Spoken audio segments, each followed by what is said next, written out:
So welcome everybody at CSM, and we have a very wonderful opportunity now to talk to Richard Quest, the journalist we've all heard about, who started off in England, is now a major anchor at CNN. And Richard, it's wonderful to see you.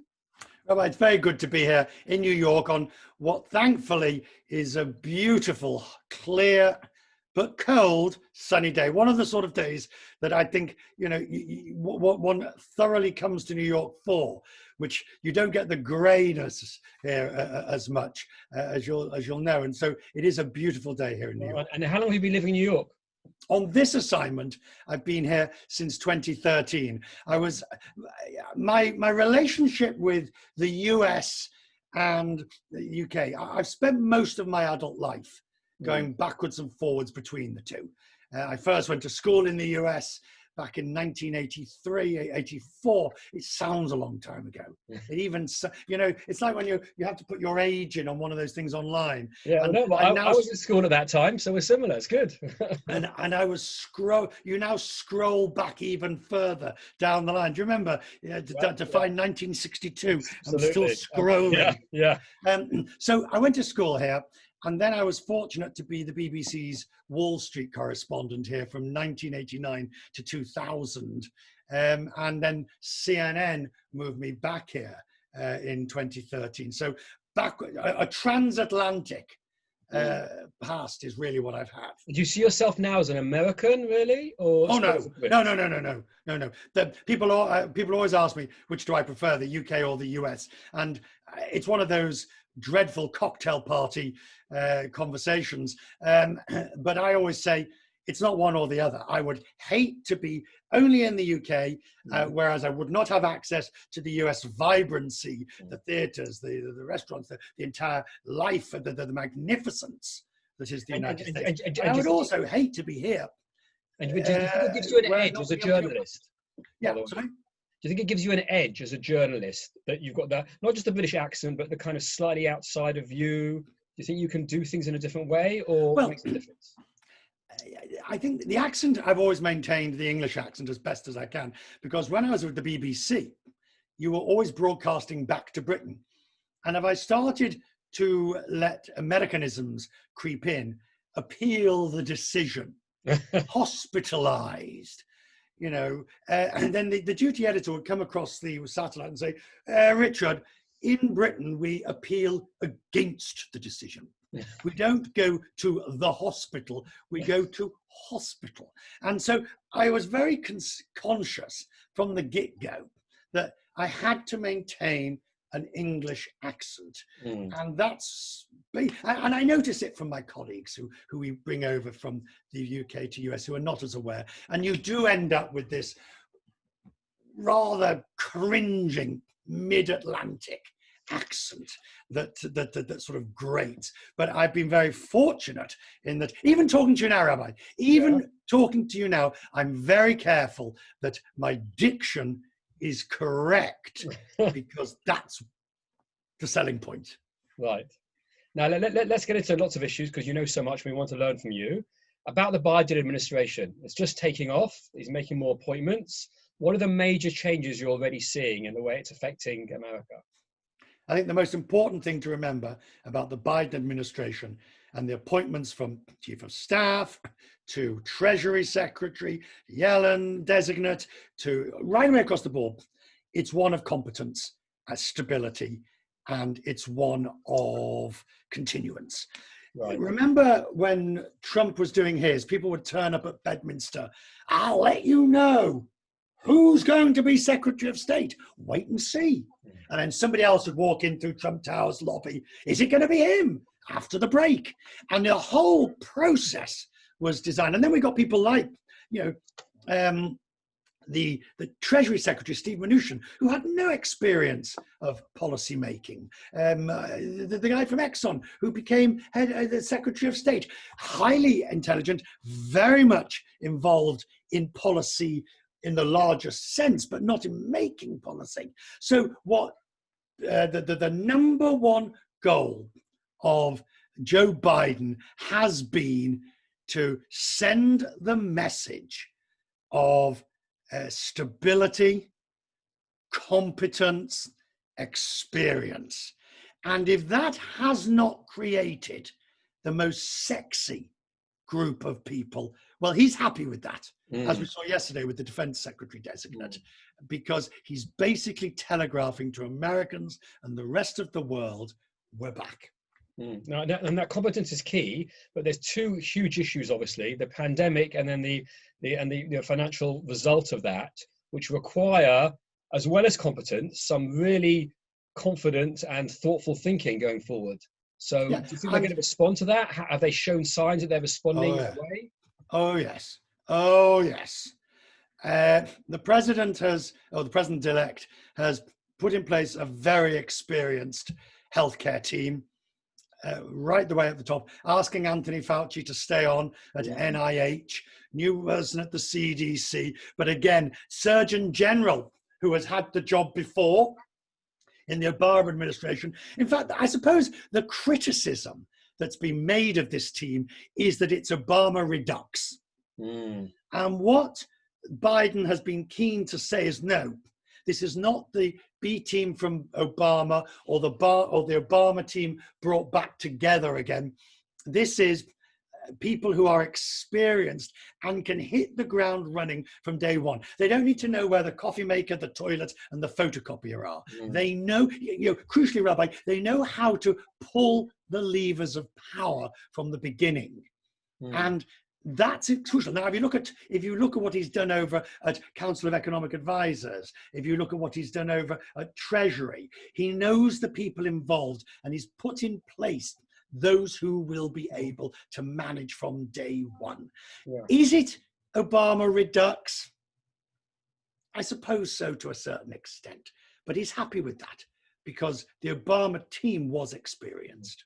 But have we got a side of, because the challenge of what I've seen in England and other places has always been is, for financial return, you need to keep businesses alive as much as possible, but for health and safety and security and vaccines coming, you need to keep people inside. So you end up with the finance and the health desires clashing, right? And how you manage that. We can sum this up. Politics. Yeah, we can sum this up. The great debate in one sentence: lives versus livelihoods. Right. I mean, that's it. And to some extent, in the UK, they've already done that. We've got a price on lives versus livelihoods. And the Chancellor in the UK announcing, and the government announcing, that certain executives will be allowed to bypass the quarantine process if they're going to provide so many jobs or invest so much money, which was announced just a couple of weeks ago. So to that extent, the UK has put a price, 50 jobs, £100,000 on lives versus livelihoods. Now, in the US, they haven't quite done that yet.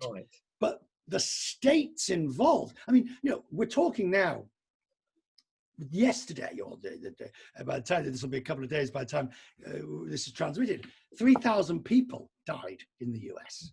3,000, a record. It's unimaginable. It is, but I can tell you there is also no cohesive policy. Now, I know Scotland, Northern Ireland, Wales, the devolved administrations have different nuances. And we saw that very clearly where somebody could fly back to England but couldn't go to Scotland or vice versa. But this is different now. I mean, there are some places like Florida and places in the Midwest that have virtually no policies at all. You have in New York quite a restriction, but restaurants are open. I mean, that might change. But is there a structure to bind them together to work systematically? I know it's federal, but is there some system? Is it just the trust of his approach that they'll buy into with standard policies? Or is there some mechanism to enable this? This was a very deliberate policy of the Trump administration. Very deliberate. Let the states make the decisions. Let the states do the acts. And as a result, this lack of joined up writing, joined up policy is now becoming clear. Rabbi, Biden said they've got a handle on the vaccine sort of setup, but they've no handle on how the vaccine is actually going to get to individual people. They don't know. They got the distribution to the states. Right. but distributing it to the individual hospitals. And remember, most people in this country will get the vaccine through their general practitioner, through their doctor. It doesn't appear as if there's going to be big sites. But my point is this, that this country at the moment on COVID is an almighty mess. And there is no joined up policy. The situation is deteriorating. Let's just compare this to, say, Israel for a second, which had a very sharp lockdown, an abysmal reopening, a failure of reopening, a very sharp second lockdown that brought the numbers down, and is now negotiating a sort of not to make the same mistake twice.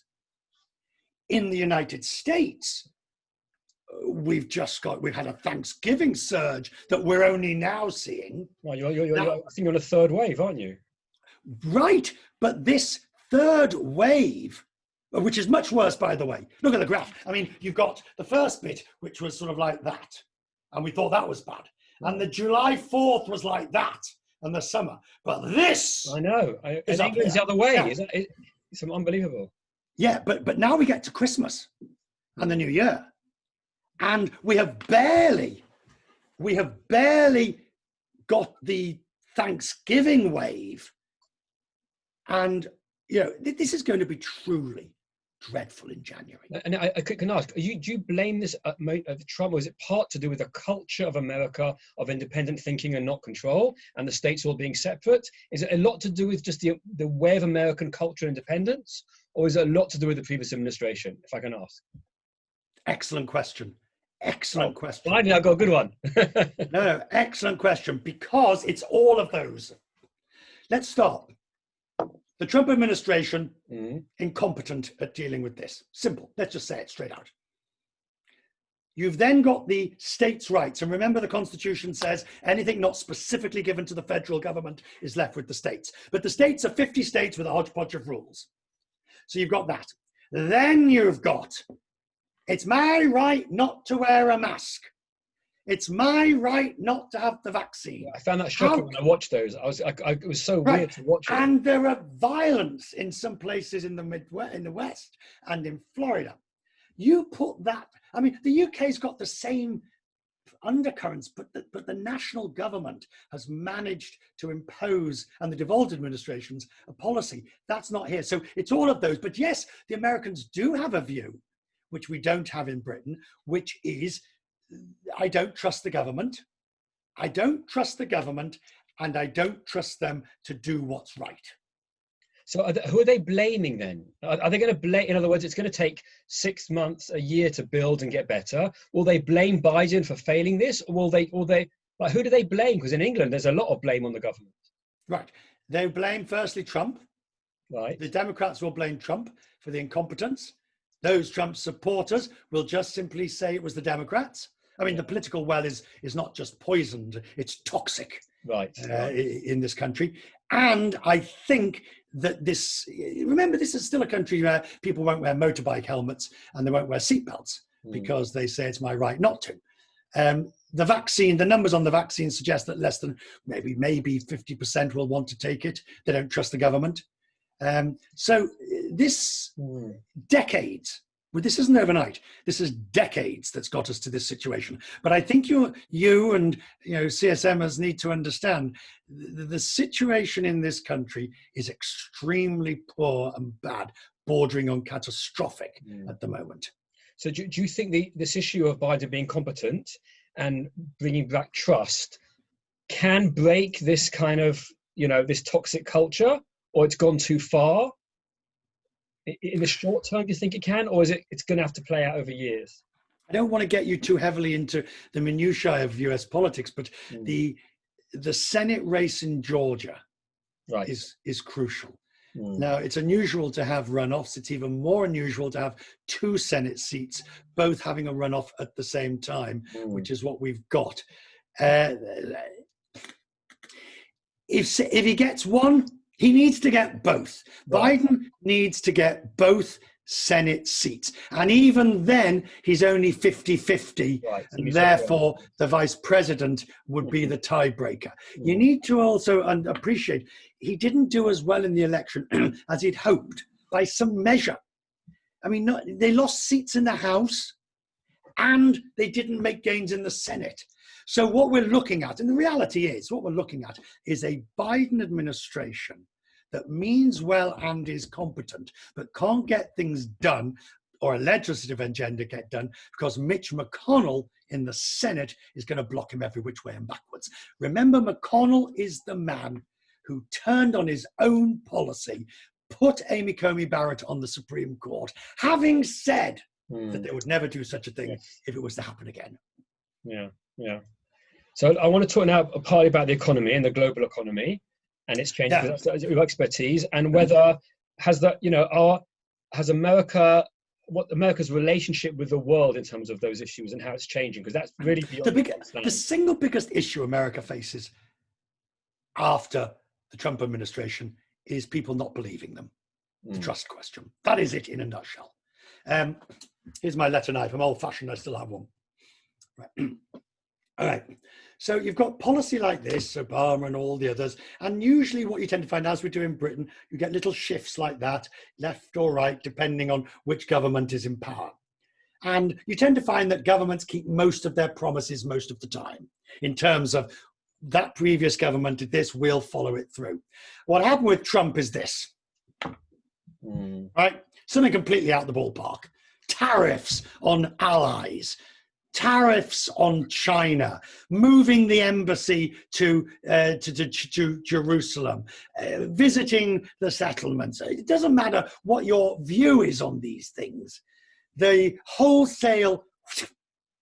Now you've got Biden coming in, but what allies will say. And remember, Biden's, Trump is make America great again. Biden is America's back. What people are going to say, and I've already heard this from very senior diplomats, is, all right, you're back, but how can we trust you? Really, let me ask you, let's say on Inauguration Day, the first thing Trump says after Biden's in office is, I'm standing again in 2024. Yeah. And let's remember, he got over 70 million votes. He nearly won. He could have easily won this. He could have won it if he'd been more empathetic and if he had adopted the same policy of getting Republicans to mail-in votes. He went the other way. He questioned the mail-in vote. But if he'd said, no, mail-in, they're going to steal it unless you mail in, he'd have won. He would have won. So do you think a lot of Republicans are still thinking or hoping that he'll choose to stand again because he's their best ticket to the White House? Look, I can't remember, a couple of dozen states attorneys general joined in the claim in the US Supreme Court yesterday to overturn. I think it was a dozen or so states have joined, or maybe it was 22, whatever. There are still states who are officially backing. Look, McConnell and the Republican leadership have still not congratulated the president. Can I ask you, do they care how it looks in the world? Or are they so American-centric? Because in England, we always care how it looks, right? And in Israel, how much more? Why don't they care? No. I don't understand. Where does the 500-pound gorilla sit? Okay. Wherever it wants to.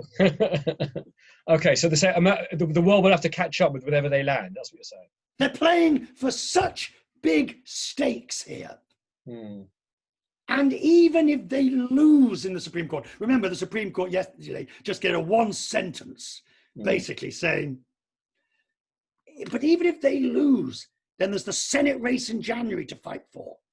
And if you get that, I'm sorry, going back to where we were, if you get that Senate race and you manage to get to 49-51, as you have for the last couple of years, you can block Biden doing most things. Yeah, he can do it. And you can stymie him when he does an executive order by challenging it in the Supreme Court, where there are those 3 Supreme Court judges who we know, although I'm not for a moment suggesting or impugning their integrity, but they come at the question from a conservative point of view.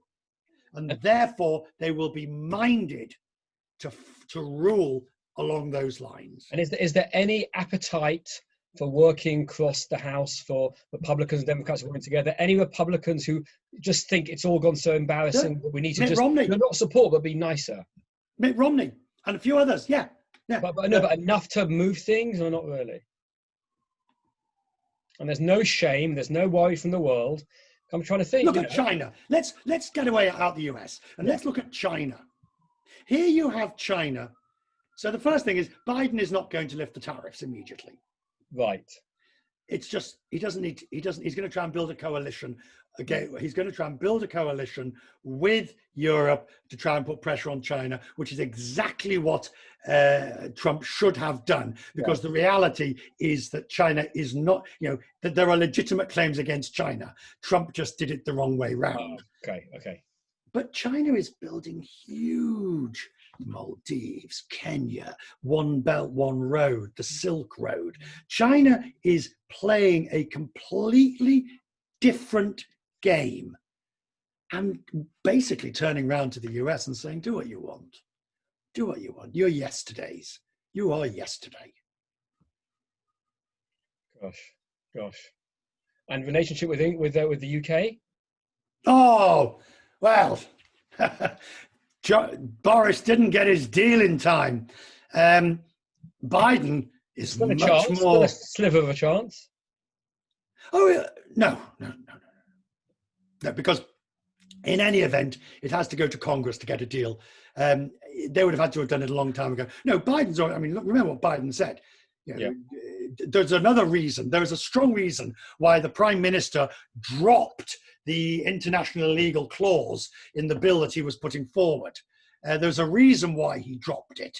It was causing more trouble than it's worth with the Europeans, but also bearing in mind Biden had said some months ago, if Northern Ireland and the Good Friday Agreement is in any way in danger, the UK can kiss goodbye to any trade deal. So having that law on the books was going to be an enormously difficult swallow for the US when it comes to trade talks. That's one of the reasons why Boris dropped it, along with getting rid of it. Think about it. Boris took the UK into international criticism and opprobrium over this, right? They were scorned at the idea that they would not live up to treaty obligations. Why? Why did he do it? Well, once Biden's in power, Biden certainly would not allow anything to happen in trade negotiations. They would have insisted on that to have gone. So Boris got rid of it before he needed to. And if we lose a deal with Europe as well, then UK's out in the cold. I don't think so. You're really asking, do I think there'll be a deal?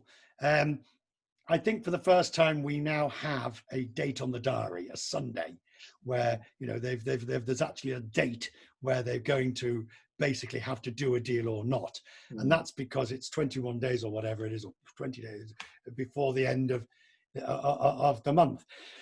My gut feeling is that it will be a skinny deal, the barest minimum. Right. Did you see, and this will be broadcast at the weekend, but today the EU on Thursday has brought out its emergency measures. And that includes, number one, keeping planes flying. Number two, keeping traffic moving. Number three, keeping goods crossing. Right. So it'll be the barest minimum of deal that'll get them over, and then they'll have to work it backwards. And Biden will just keep out and watch and see how that relationship develops. No, they'll do a deal. They'll do a deal as well. Again, barest minimum. The UK, to give them their credit and their due, they've just signed a deal with Singapore, which is small, but it's a way towards getting to Asia. You've got to think about this in terms of they want to join the Pacific Trade Agreement, the UK. Right. So through Singapore, you've got a deal, you've got an FTA with Singapore. The trade minister's going to Vietnam to do something similar.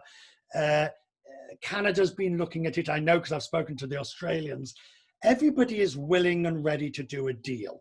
The problem is it's never going to be as good in terms of doing business as the EU deal, because that was the biggest part of the business. Right, right. So they can't do well on it.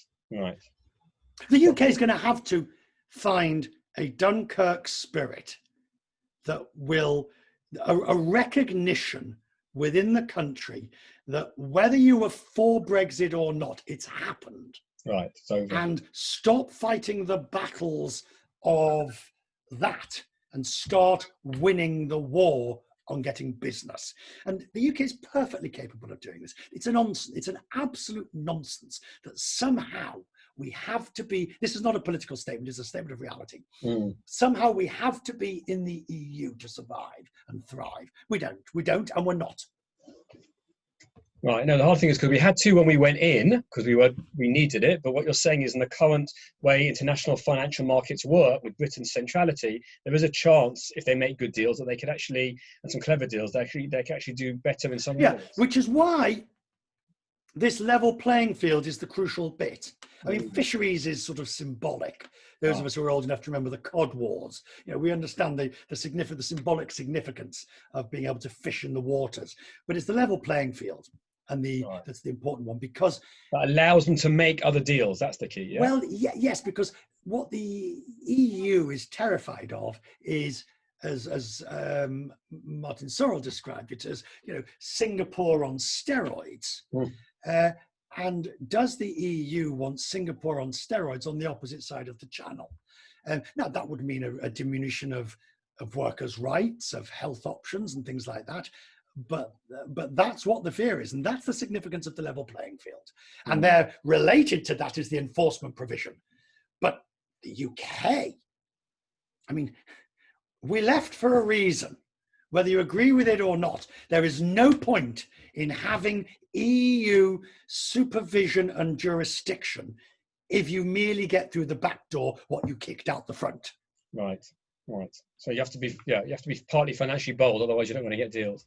But we're running out of time, but I do want to do one other big issue, which is the change of Israel's relation in the region, with the relationship with the UAE and potential more. I've understood you've kind of, a little bit about what's going on there in terms of Israel's potential relationship with other Arab nations around and where it might be going.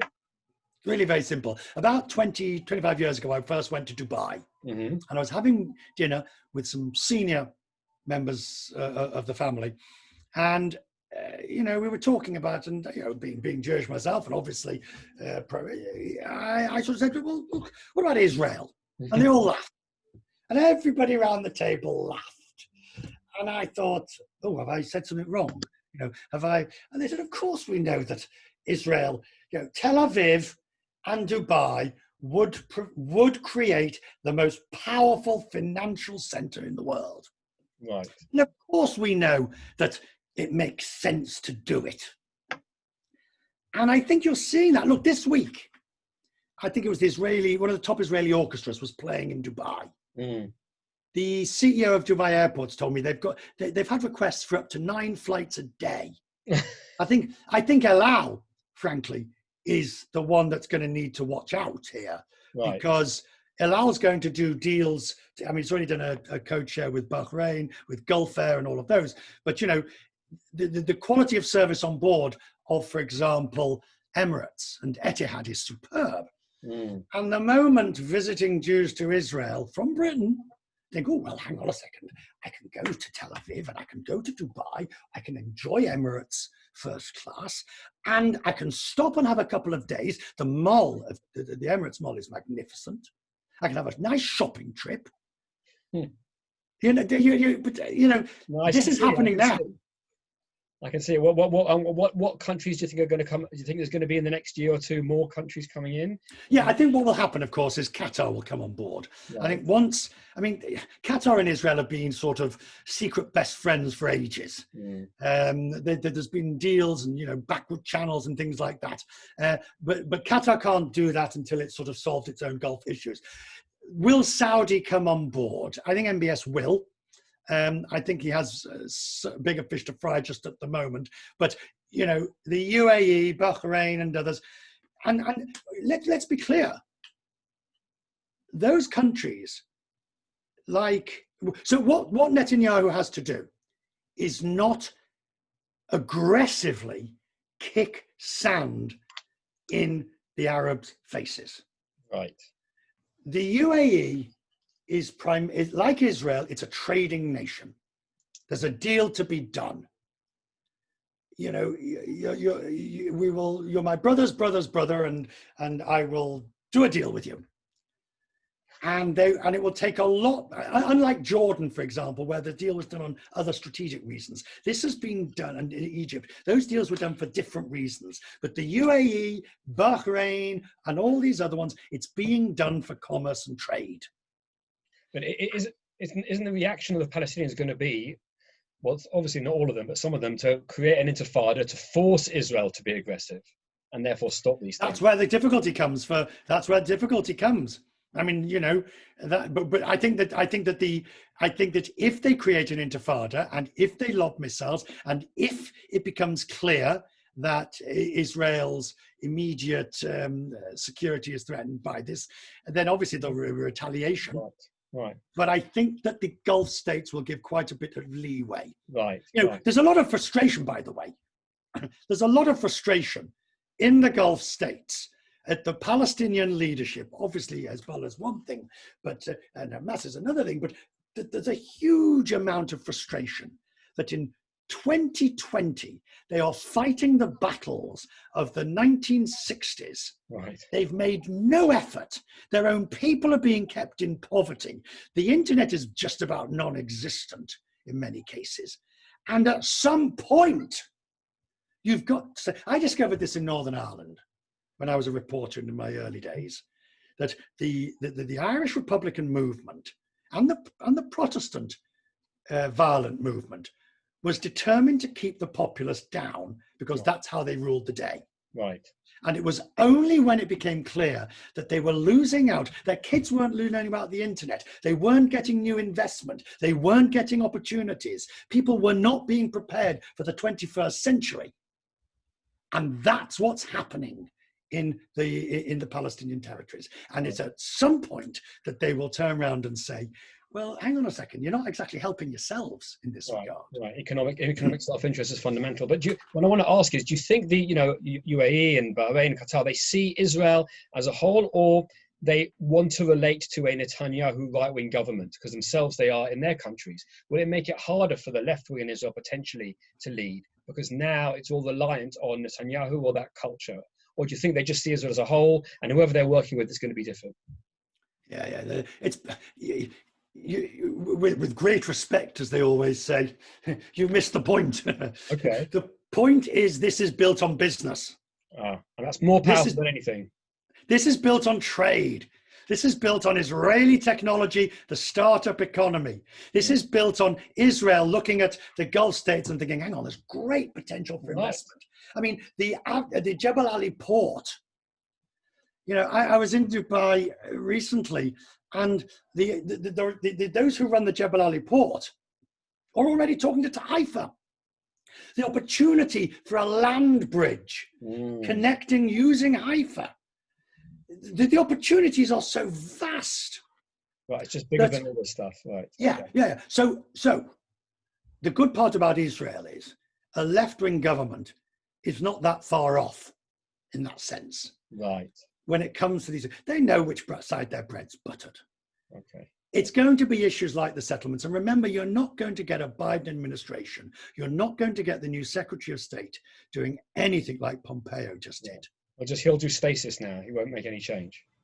Well, I don't think they'll move the embassy back to Tel Aviv. Right. That's just not unlikely to happen. I think that, you know, the settlements issue will come up once again, and there will have to be some movement on that. But Netanyahu is weakened. I mean, assuming he doesn't end up in prison at some point. Well, that's the thing if they leave. But we're really close on time. But one final thing I have to ask, which is I've been building up to this as well, is do you think journalism has fundamentally changed in the last few years because of the populism in culture and the separation where CNN and Fox tell you literally different news? Oh, hang on. Or not? I'm asking you. Hang on. Continue. Hang on.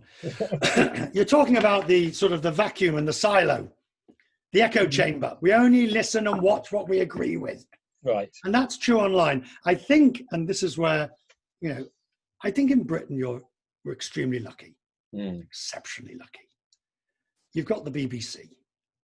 You've got ITN News. You've got Sky News. You don't think BBC's changed? Oh, I'm not one of these people that think they hate Jews. I'm asking you. I'm not saying from the Jewish point of view, just don't you think they've been affected a bit by it as well or not? In what sense? At the end of the day, the goal is to tell you what happened today. Right. Right? Now, the 10 o'clock news, the ITN News, Sky News, ourselves, CNBC, we will all tell you what has happened today in an honest and fair fashion. We might have a nuance. We'll cover it more from an American point of view. Sky will have perhaps more of a whatever point of view. The BBC might be slightly more left-wing because that's the nature of a national organisation that's publicly funded. It's going to question. The BBC's always been like that. Every government has had problems with it. But if you destroy, and I'm a firm believer in the licence fee, by the way, firm believer in the licence fee. If you destroy the BBC, you'll never be able to put it back together again. And having lived in the US, which is basically an advertised or subscription-based model, you do not want to repeat that.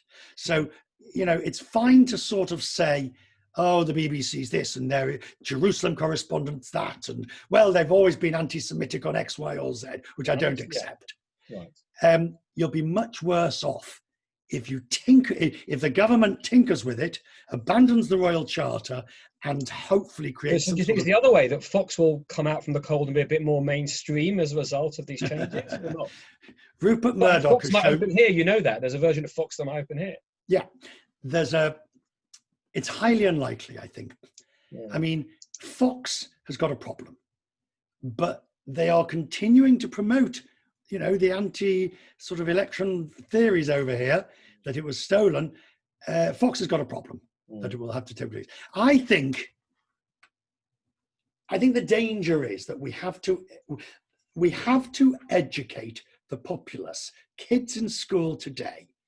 They have to be educated to understand that the plurality that they enjoy. Oh, I'll web to here. Oh, I'll look at this. They cannot take it all for granted. They need to have a variety of views. The problem is the old age pensioners are stuck in their ways. They read the things that support their views, and they understand it because of Facebook and the systems. They have filter bubbles. They're likely to only read the media that's interested on them. So I'm asking you, don't you think the ship? Maybe I'm with you. I want what you said, but I'm worried maybe the ship has sailed and it's going to take a generation, or it might actually get much worse. And that, I think it will. And there's a cynicism about the nature of truth that we took for granted for so many years. Correct. And you can't get it back in the box. Absolutely. You can't put the genie back in the bottle. So how are journalists reacting to that? How are they? Are they bitter? Are there people leaving journalism? Are they changing? Just tell me what it's like for your friends. My boss, Jeff Zucker, who's been excoriated by Trump and the network and face news and all of that. He just basically said to us right at the beginning, he said, listen, it's really very simple. He said, just do your job. Just do your job. Let me worry about all of this stuff. You just go and get the stories, report them in an honest fashion, just do your job. And I think providing journalists just do that. Yeah, I know selection of stories can be politically, all of that. But if we waste a lot of time analysing our own navel and going on these orgies of self-reflection, the risk is you don't do your job. Right, because my worry is that having watched Fox, that we feel that journalists and other ones feel they've got to be like that in the other way to react to it, and they fall into this populist. So when I came to immigration once, the guy said to me, he saw I worked for CNN on my visa, and he said, I watch Fox. And I wanted to say to him, what do you expect me to do? Do you expect me to fall on the floor and say, oh, whoa. So I just said to him, oh, that's fine. Let us celebrate the fact that we have a plurality of outlets and you can watch. And then I said, but I hope you also watch the other point of view. Right. But I can't force you. I can't force you. Yeah. My biggest worry is that people today just don't read a decent newspaper. Yeah. So final question then, which I have to ask the Jew. Are you hopeful on these areas? Are you hopeful of a more understanding, of a calmer politics, a more competent politics, better financial situation, a faster recovery, better vaccinations? Or are you worried a potential darkness that we could fall into infighting and maybe even in terms of world level, some wars and huge difficulties? I know it's a huge question. Economically, I'm extremely hopeful. Right. The vaccine's here. The vaccine's going to turn. We've got 4 months of hell ahead of us. Right. That's a fact. Just get used to that. And what happens at Christmas will be very telling. If people do go and visit relatives, January will be awful. It really will. So we've got 3 or 4 months of darkness ahead.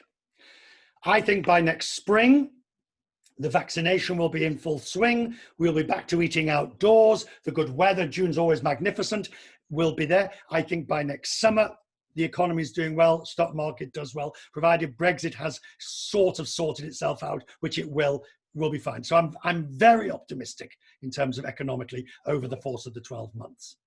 Politically, it's going to be a snooze fest. I mean, compared to the last 4 years. Right. I quite like that. It's going to be, Biden, it'll be like watching paint dry. Compared to waking up one morning to find that the administration has brought out a policy to ban Muslims, or has, decided it's going to impose tariffs on Germany. I mean, or that the president has been rude about the then Prime Minister Theresa May. So it's going to be a snooze fest. And as somebody said on a cartoon, thank God for that. Yeah. Boring, predictable, the usual. We'll have the usual couple of earthquakes each year. We'll have a couple of horrible fires to contend with. The pandemic but you get the point. Yeah. I think the train is getting put back on the tracks. Well, Richard, thank you very much. Fascinating. Your perspective is so wide and informative and delivered so brilliantly. I really appreciate that. And I'm a rabbi. You mentioned darkness are coming to light. It's Hanukkah tonight here, Thursday night. Yes. A bit about time we light. And I wish you a Hanukkah Sameach and lighting candles. And if that light, and every self-respecting religion has a festival of light in the bleak midwinter, and we're lighting Hanukkah candles. And if that, as a metaphor for what you talked about, that we're coming out the station, we're going to get there. Lighting those candles reminds us of that. That's a very positive thing. But thank you so much. You be safe. You be well. We watch you regularly and learn from you. And please God, we'll meet you in person in CSM very soon. I look forward to the day when I can be back and can join you. I miss it. I miss it. Thank you, Richard. Hanukkah Sameach. I'm going to stop on this. Thank you.